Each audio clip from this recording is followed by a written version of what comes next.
Hello and I welcome you all to world affairs. मैं हूं Prashant Dhawan. Now recently Punjab के chief minister captain Amarinder Singh ने एक चिट्ठी लिखी है केंद्र सरकार को।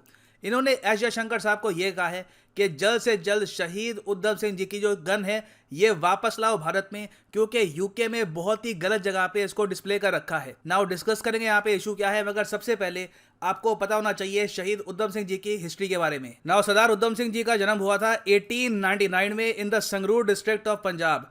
अर्ली लाइफ बहुत ज़्यादा कठिन थी। पेरेंट्स के मरने के बाद इनके भाई के साथ इनको रेस किया गया था in the central Khalsa orphanage, अनाथालय में इनकी यहाँ पर परवरिश हुई और कैसे भी करके इन्होंने यहाँ पर अपनी पढ़ाई नहीं छोड़ी and he passed matriculation exam in 1918। उसके बाद आया 1919, इनकी लाइफ का सबसे ज़्यादा इम्पोर्टेंट साल। ये वो साल था जब ये अनाथालय से बाहर निकले और इसी साल हुआ जलियांवाला बाग कांड। ना हो सकता है कि आप में से कुछ लोग सरप्राइज हुए बात जानकर कि इनकी अर्ली लाइफ इतनी ज़्यादा कठिन थी। ये किसी रिच फैमिली से नहीं आए थे, तब भी इन्होंने इंडिया की इंडिपेंडेंस स्ट्रगल में इतना बड़ा रोल निभाया। यूके, यूरोप, वेरियस कंट्रीज तक चले गए। ये सब इन्होंने कैसे किया, देखो इसके बारे में अगर आपको कभी डिटेल में पढ़ना हो तो एक बहुत ही अच्छी किताब है the patient assassin by Anita Anand. इस किताब में उधम सिंह जी की जो अर्ली लाइफ है इसको प्रॉपर्ली डिस्कस किया गया है। तो अगर हम बात करें 1919 की, the year that changed Udham Singh forever, क्योंकि इसी साल हुआ था जलियांवाला बाग मैसेकर 13 अप्रैल को, जिसको हम अमृतसर मैसेकर भी कहते हैं। इनोसेंट लोगों पर गोलियां चला दी यहाँ पर ब्रिटिश आर्मी ऑफिसर्स ने और 379 यहाँ पर लोग मारे गए, 1200 लोग यहाँ पर इंजर्ड हुए। और जिस क्रुएल्टी से लोगों को मारा गया वो तो अपने आप में शॉकिंग था ही। इसके बाद जो ब्रिटिश गवर्नमेंट, ब्रिटिश सिटीजन से जो आप कह सकते हैं रिस्पॉन्स आया वो भी इक्वली शॉकिंग था। ना उधम सिंह के लिए ये इवेंट लाइफ चेंजिंग इसलिए भी था क्योंकि बताया जाता है कि जलियांवाला बाग में मौजूद थे जब ये फायरिंग हुई थी और कैसे भी करके ये यहाँ पर ये बच गए थे। बहुत सी डेड बॉडीज इन पर गिर गई थी और ये सुबह तक हिल नहीं पाए जब तक डेड बॉडीज इनके ऊपर से उठाई नहीं गई। तो इस मैसेकर का इम्पैक्ट इन पर इतना बड़ा हुआ कि इन्होंने यहाँ पर उसी वक्त ये कसम खाई कि ये रिवेंज लेंगे, ही विल टेक रिवेंज। ना एक तरफ तो पूरा इंडिया यहाँ पर पीड़ा में था, लोग जेन्युइनली हर्ट फील कर रहे थे मेंटली, इमोशनली, क्योंकि जो क्रुएल्टी दिखाई गई थी जलियांवाला बाग में ये अनपैरेलल्ड थी। दूसरी तरफ हमने फिर ये भी देखा कि यूके की तरफ से बहुत सारी रेसिस्ट स्टेटमेंट्स आई। For example famous British poet Rudyard Kipling ने उस वक्त ये कह दिया था कि देखो जनरल डायर ने तो अपनी ड्यूटी यहाँ पर निभाई है, जो उसको करना चाहिए था उसने यहाँ पर किया। ये वही ऑथर है बाय द वे जिन्होंने पोएम लिखी है द वाइट मैन्स बर्डन। तो यूके की तरफ से कोई, मैं कहूँगा यहाँ पर सिंपैथिक स्टेटमेंट नहीं आई। विरास इंडियंस यहाँ पर इतने गुस्से में थे कि रविंद्रनाथ टैगोर जी ने उस वक्त अपना जो सर का टाइटल था, जो नाइटहुड का यहाँ पे टाइटल था, ये वापस कर दिया यूके गवर्नमेंट को। और इन्होंने यहाँ पर यह स्टेटमेंट दी कि such mass murderers aren't worthy of giving any title to anyone. इस तरीके से लोगों का खून करने वाले लोगों को किसी को टाइटल देने का कोई हक नहीं है। तो यहाँ पे आप देख सकते हैं बहुत ज्यादा पोलराइजिंग व्यूज थे जलियांवाला बाग मैसेकर के। और इंडिया में प्राइमरली दो लोगों पर बहुत ज्यादा गुस्सा आ रहा था लोगों को, एक तो माइकल ओ डायर और दूसरे रेजिनल्ड डायर। ना दोनों में फर्क क्या है, देखो माइकल ओ डायर ये थे उस वक्त लेफ्टिनेंट गवर्नर ऑफ पंजाब, आप कह सकते हैं चीफ मिनिस्टर की ही पावर एंजॉय कर रहे थे ये उस वक्त पंजाब में। फिर हैं यहाँ पर रेजिनल्ड डायर, ये यहाँ पर आर्मी जनरल थे जो मौजूद थे फील्ड पर, जिन्होंने ऑर्डर दिए गुरखा सोल्जर्स को कि निहत्थे लोगों पर गोलियां चला दो। ना बताया यह जाता है कि माइकल ओ डायर ने ही रेजिनल्ड डायर को यह कहा था कि अगर तुमको एक बार को शूटिंग करनी हो, लोगों को लोग मारने हो, वो भी कर देना, कैसे भी करके मैं चाहता हूं कि लोगों का जो स्पिरिट है इंडिपेंडेंस का, इंडिपेंडेंस मूवमेंट का, ये जल्द से जल्द खत्म हो जाए। और जब जलियांवाला बाग मैसेकर हो गया, रेजिनल्ड डायर ने लोग मार दिए, उसके बाद माइकल ओ डायर ने ब्रिटिश गवर्नमेंट को यह भी चिट्ठी लिखी कि मेरे हिसाब से यहाँ पर रेजिनल्ड डायर ने बिल्कुल ठीक काम किया है, जो इसको यहाँ पर करना चाहिए था इसने वही किया है। तो बिल्कुल यहाँ पर दोनों ही रिस्पॉन्सिबल थे इस मैसेकर के लिए। ना अगर हम बात करें रेजिनल्ड डायर की, आर्मी ऑफिसर की, तो इसकी मौत हो गई थी एट द एज ऑफ 62 इन 1927।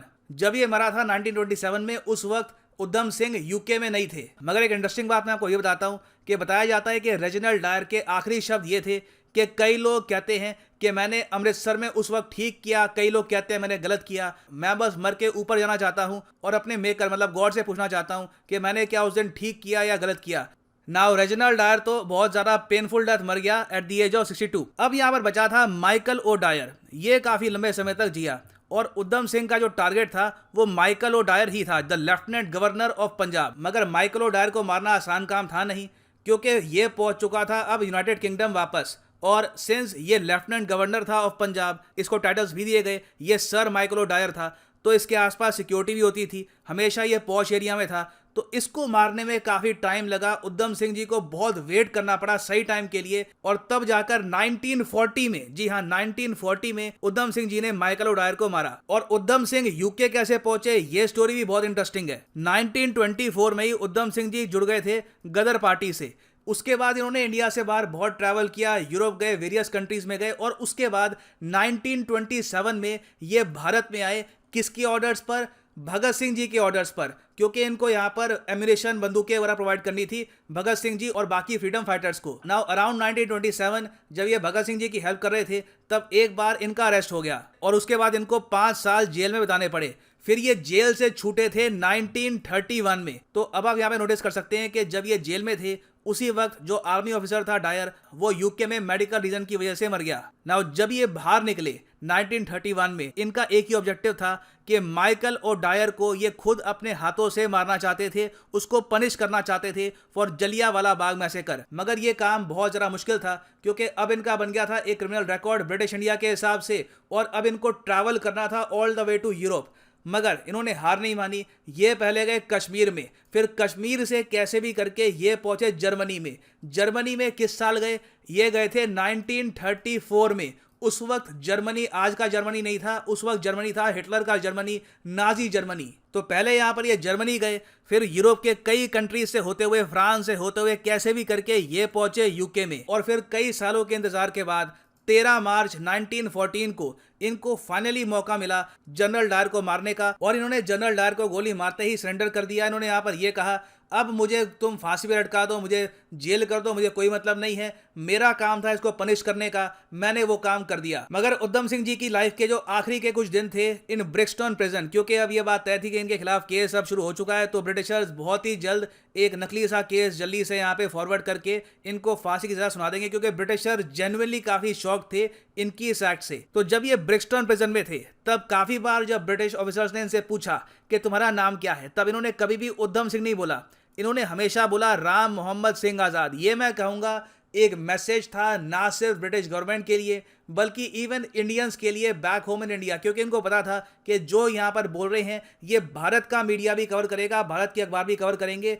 तो जो इनका ये नाम है, ये सिख हिंदू मुस्लिम यूनिटी की यहाँ पर बात कर रहे हैं अपने नाम में। और ये बहुत ही इंपॉर्टेंट था, क्योंकि उस टाइम लोगों को एक आइडिया हो गया था कि इवेंचुअली जब भी ब्रिटिशर जाएंगे सब कॉन्टिनेंट से, जब भी ये लोग छोड़ेंगे इंडिया को, तब ये लोग बंटवारा करके ही जाएंगे, लोगों को बांट के ही जाएंगे। तो ये मैं कहूँगा ट्रू पेट्रियट थे, जेन्युइन तरीके से ये चाहते थे कि इंडिया के जो लोग हैं ये आपस में कभी बटे ना, हमेशा जुड़े रहें ना। जो भी डिटेल्स मैंने आपको बताया उससे आप ये समझ गए होंगे कि उधम सिंह जी की जो कहानी है ये सिर्फ इतनी नहीं है कि इंडिया से यूके में गए, वहाँ पर जो लेफ्टिनेंट जनरल डायर था उसको मार दिया, नहीं, ये कई और कंट्रीज में गए, पोलैंड, जर्मनी, भगत सिंह जी के लिए काम किया। He was a true revolutionary, true freedom fighter who fought for India till his last breath. मगर सैड बात ये थी कि इनिशियली इंडियन लीडरशिप ने कभी भी जो इनकी इंपॉर्टेंस है, जो इनका सेक्रीफाइस है, इसको एक्नॉलेज नहीं किया। फॉर एग्जांपल, ये हिस्टोरिकली एक रिकॉर्डेड बात है कि मार्च 1940 में जब इंडियन नेशनल कांग्रेस के लीडर जवाहरलाल नेहरू जी से पूछा गया कि शहीद उधम सिंह जी ने जो यहाँ पर किया है क्या ये ठीक है या नहीं, इसके रिस्पॉन्स में नेहरू ने कहा था कि ये एक्शन सेंसलेस था, ये करने की कोई ज़रूरत नहीं थी। जबकि बाद में फिर कई सालों के बाद 1962 में जवाहरलाल नेहरू ने अपनी जो पोजीशन है ये करेक्ट करी और ये कहा कि I salute Shaheed Azam Udham Singh with reverence who had kissed the noose so that we may be free. तो फिर 1960s के बाद से भारत सरकार ने धीरे धीरे प्रोसेस स्टार्ट किया कि जो भी इनके रिमेन्स थे, जो भी इनकी और चीज़ें हैं जो आज के समय ब्रिटिश गवर्नमेंट के पास हैं, धीरे धीरे भारत में लाई जाए। और सबसे पहले तो इनकी जो रिमेन्स हैं ये लाई गई इंडिया में इन 1974 में इनकी जो रिमेन्स हैं ये भारत में आई। और आज भी आप अगर देखो तो जो गन इन्होंने यूज़ करी थी लेफ्टिनेंट जनरल ओडायर को मारने के लिए, वो यूके में ही है। अब यूके में ये लोग वो गन कहाँ पे रखते हैं? ये लोग रखते हैं न्यू स्कॉटलैंड यार्ड के क्राइम म्यूजियम में। क्योंकि देखो यहाँ पे परसेप्शन का फ़र्क है। हमारे लिए उधम सिंह जी हैं एक फ्रीडम फाइटर, ब्रिटिश गवर्नमेंट आज भी इनको देखती है एज ए क्रिमिनल, क्योंकि इनके हिसाब से ये इनके देश में आए और इनके एक नागरिक को गोली मार दी। तो इनकी जो यहाँ पर डायरी है, जो पिस्तौल है, ये है क्राइम म्यूजियम में of the new Scotland yard. इस म्यूजियम का एक और नाम भी है द ब्लैक म्यूजियम। अब देखिए प्रॉब्लम यहाँ पर ये है, ब्लैक म्यूजियम में बाकी जो बहुत सारी आइटम्स ऑन डिस्प्ले है ये ज़्यादातर है मर्डरर्स की। जैक द रिपर का एक लेटर यहाँ पे होगा, कोई और यूके का फेमस मर्डरर है उसकी तलवार है वहाँ पे, उसका कोई गन, उसकी गन वहाँ पे आपको मिलेगी। तो ऐसी जगह पर उधम सिंह की जो ये हिस्टोरिकल पिस्तौल है इसको नहीं होना चाहिए, इसे वापस होना चाहिए इंडिया में। और हमारे यहाँ जो वेरियस म्यूजियम्स हैं डेडिकेटेड टू फ्रीडम फाइटर्स वहां पर शोकेस करनी चाहिए ये पिस्तौल, इनकी डायरी। और जो स्कॉटलैंड यार्ड का क्राइम म्यूजियम है मैं आपको यही बता दूं कि ये 2015-16 में ओपन भी कर दिया गया था फॉर पब्लिक। यहाँ पे आप देख पाओगे ये आर्टिकल है 2015-16 का, Scotland Yard's crime museum opens to public for the first time in 140 years. तो इसलिए अब पंजाब सरकार की जो सीएम है ये यहाँ पर कह रहे हैं भारत सरकार को, केंद्र सरकार को, कि जल्द से जल्द जो इनकी पिस्तौल है, जो इनकी डायरी है ये यहाँ पे वापस लाओ। They do not belong in some crime museum, they belong in India. और आई थिंक ये करना मुश्किल होगा नहीं। इंडिया अगर ये इशू प्रॉपरली रखता है in front of the UK government तो इवेंचुअली जो यहाँ पर आइटम्स हैं ये वापस भारत में आ सकती है। और फाइनली यहाँ पर मैं ये भी ऐड कर दूं कि आप किसी भी एग्जाम के लिए तैयारी कर रहे हैं, चाहे UPSC, SSC bank, any examination, simply जाओ unacademy.com पे, चूज करो the exam of your choice. For example यहाँ पे आप चूज कर सकते हैं यूपीएससी सीएससी गेट सब्सक्रिप्शन, और यहाँ पे आप खरीद सकते हैं प्लस या फिर आइकॉनिक कोर्स। जो प्लस कोर्स है ये 24 मंथ्स का आपको पड़ेगा फॉर 3000 रुपीज पर मंथ, मगर जो प्राइस लिखा है ये पे करने की आवश्यकता नहीं है आपको। सिंपली यहाँ पे कोड यूज करो PG10 and the prices will fall. So use the promo code PG10 and save your hard earned money. So इसी नोट के साथ ये है यहाँ पर वीडियो का अंत। Thank you for listening and as always God bless you all.